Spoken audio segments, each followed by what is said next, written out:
založené v srdciach. My sme takéto zoskupenie folklórne a voláme sa Zrnka radosti.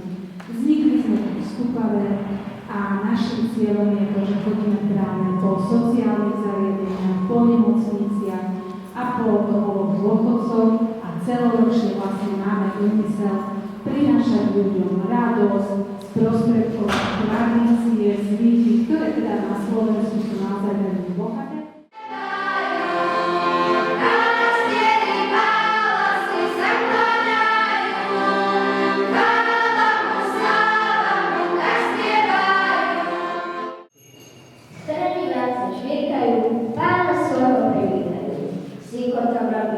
Cín, cín, cín, narodil sa Boží syn.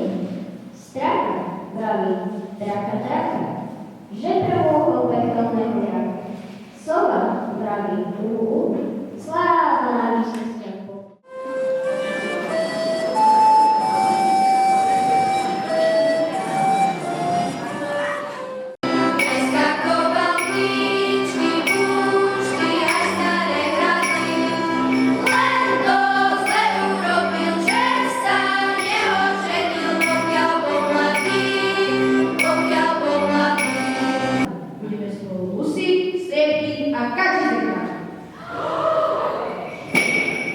Nebudeme kradnúť, budeme